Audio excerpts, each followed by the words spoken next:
자, 여러분. 변호사 시험 민사법에서 여러분의 합격과 불합격을 가를 수 있는 가장 날카로운 쟁점, 바로 유치권입니다. 이거요, 단순히 외운다고 해결되는 문제가 절대 아닙니다. 아주 복잡한 사실관계 속에서 최신 판례의 논리까지 완벽하게 꿰뚫고 있어야만 풀 수 있는 A급 중에 A급 테마죠. 네, 맞습니다. 바로 그 한 문제입니다. 오늘 이 시간을 통해서 유치권이 어떻게 성립하고 또 어떻게 소멸하는지, 특히 시험 출제 1순위로 꼽히는 최신 핵심 판례들을 중심으로 제가 완벽하게 정리해드리겠습니다. 오늘 다루는 내용, 이거 모르고 시험장 들어갈 생각은 절대 하시면 안 됩니다. 자, 우리는 오늘 이 5단계로 유치권을 완벽하게 정복할 겁니다. 먼저 조문을 통해서 기본 뼈대를 세우고요. 그 다음에 권리와 의무라는 살을 붙일 겁니다. 그리고 가장 중요한 소멸과 한계를 점검한 뒤에 마지막엔 실전 사례풀이로 답안 작성 능력까지 확실하게 다지고 가겠습니다. 자, 그럼 첫 번째 파트부터 바로 시작하죠. 모든 논의의 출발점입니다. 도대체 유치권이라는 권리가 어떤 요건 아래에서 태어나는지 그 근본부터 파고 들어가 보겠습니다. 좋습니다. 제320조. 이건 유치권의 심장이라고 할 수 있는 조문이죠. 이 안에 성립 요건 4가지가 다 녹아 있습니다. 자, 첫째, 남의 물건을 점유해야 합니다. 둘째, 그 물건에 관하여 생긴 채권. 우리가 이걸 어려운 말로 결련성이라고 하죠. 이 결련성이 있어야 하고요. 셋째, 돈 받을 날짜, 즉 변제기가 와야 합니다. 그리고 마지막 넷째, 2항에 있죠. 그 점유가 불법이면 안 된다. 즉 적법한 점유여야 한다는 것. 이 4가지 유치권 판단의 알파이자 오메가입니다. 다음은 제321조 불가분성입니다. 간단해 보이지만 정말 막강한 원칙이에요. 이게 무슨 말이냐면요. 예를 들어 공사 대금이 1억인데 9,999만 원을 갚았다고 쳐요. 그럼 단돈 10,000원 남았잖아요. 그래도 건물 전체에 대한 유치권을 그대로 행사할 수 있다는 뜻입니다. 돈 전부 다 갚을 때까지 물건 전부를 꽉 쥐고 있을 수 있는 힘, 이게 바로 불가분성입니다. 자, 이 불가분성에 대해서 아주 중요한 최신 판례가 나왔습니다.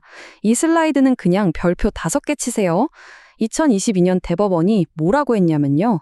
다세대 주택 공사를 하고 돈을 못 받아서 여러 집을 유치하고 있는 상황에서 그 집이 물리적으로 나눌 수 있거나 여러 개라고 하더라도 321조의 불가분성은 그대로 적용된다고 못을 박았습니다.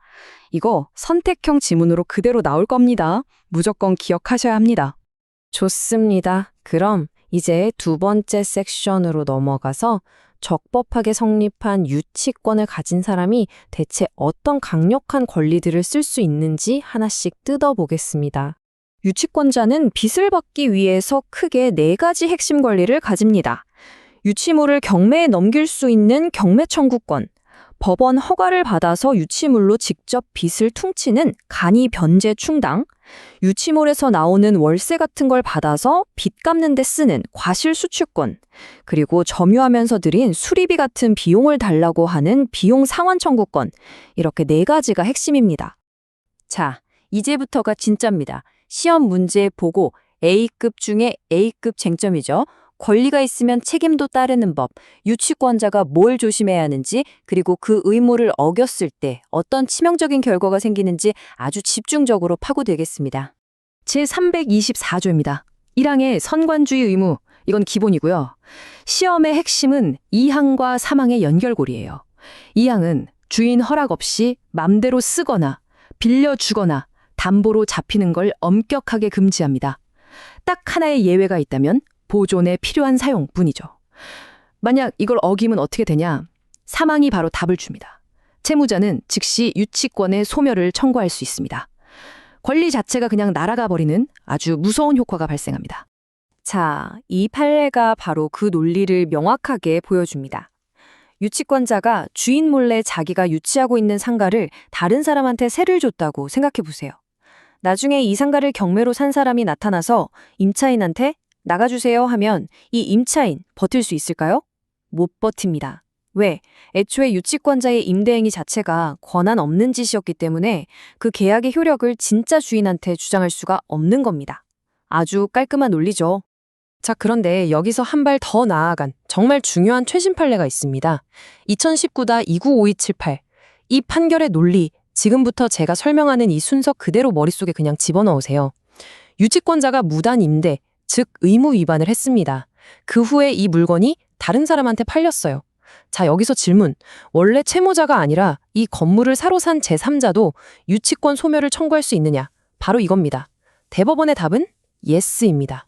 대법원이 뭐라고 했냐면요.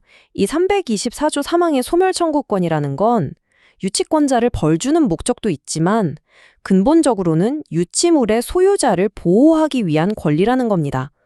그러니까 소유자가 중간에 바뀌었더라도 새로운 소유자 역시 자기 소유권을 온전히 지키기 위해서 당신 의무 위반했으니 유치권은 소멸됐소 라고 주장할 수 있다는 거죠. 이거 사례형으로 출제하기 너무 좋은 판례입니다. 무조건 나온다고 생각하셔야 합니다. 좋습니다. 이제 네 번째 섹션입니다.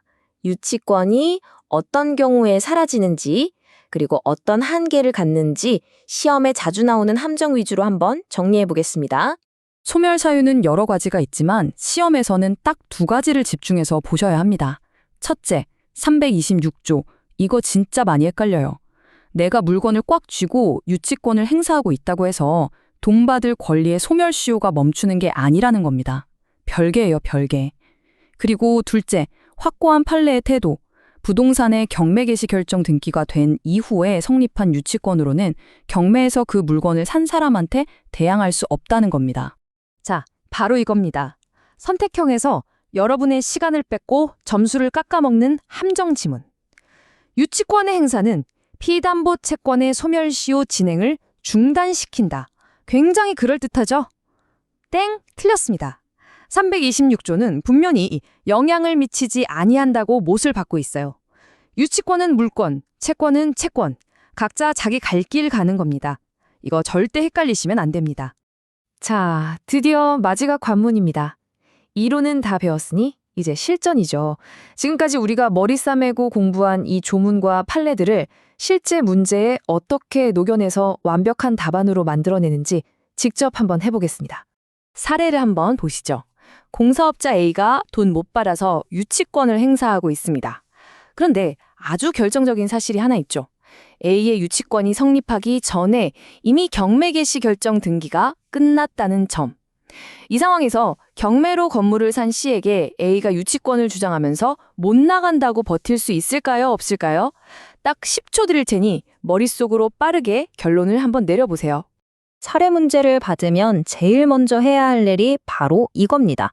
이렇게 당사자 관계랑 시간 순서를 한눈에 보이게 정리하는 거예요. 그래야 쟁점이 뭔지, 뭐가 핵심인지가 명확하게 보입니다. 여기서 핵심은 그렇죠. 타임라인. 경매 등기랑 유치권 성립, 이 둘 중에 뭐가 먼저냐 하는 거죠. 자, 그럼 답안지를 써봅시다. 첫 번째 목차, 쟁점의 정리. 이 복잡한 사실관계를 법률적인 문제로 딱 압축해서 한 문장으로 보여주는 겁니다. 압류 효력이 생긴 뒤에 성립한 유치권으로 경매 매수인에게 대항할 수 있는가? 이게 고득점 답안의 시작입니다. 다음 두 번째 목차는 판례의 태도. 이 쟁점에 대해서 우리 대법원이 뭐라고 말하는지 그 결론을 정확하게 적어주는 거죠. 키워드는 대항할 수 없다입니다. 아주 명확하죠. 판례 문구는 최대한 정확하게 현출해주는 게 좋습니다. 그리고 마지막, 사안의 적용 및 결론입니다. 앞에서 말한 법리를 이 사건에 그대로 갖다 붙이는 거예요. A의 유치권은 등기보다 늦었으니까 매수인 C한테 대항할 수 없다? 그래서 건물 비워줘야 한다. 이 3단 논법, 이게 바로 답안지의 뼈대이자 여러분을 합격으로 이끌 필승 공식입니다. 좋습니다. 이제 여러분은 논리를 알아요. 근데 진짜 시험은 지식을 아는지를 묻는 게 아니라 그 지식을 쓸 수 있는지를 묻는 겁니다. 수십 페이지짜리 복잡한 기록형 문제지 속에서 이 모든 논의의 시작점이 되는 바로 그 날짜, 경매 개시 결정 등기일이라는 이 결정적 단서를 1분 안에 찾아낼 수 있는 그 눈, 그게 진짜 실력이고 그게 당락을 가르는 겁니다. 지식은 휘발성이 아주 강합니다. 오늘 배운 것들, 특히 제3자의 소멸 청구권을 인정한 2019년 판례랑 경매 개시 결정 등기 관련 판례는 그냥 머리에 새겨야 합니다. 보고 또 보세요. 그래서 시험장에서 어떤 변칙적인 문제가 나와도 그냥 반사적으로 답안이 술술 써지도록 만들어야 합니다. 그게 합격으로 가는 가장 빠른 길, 아니 유일한 길입니다.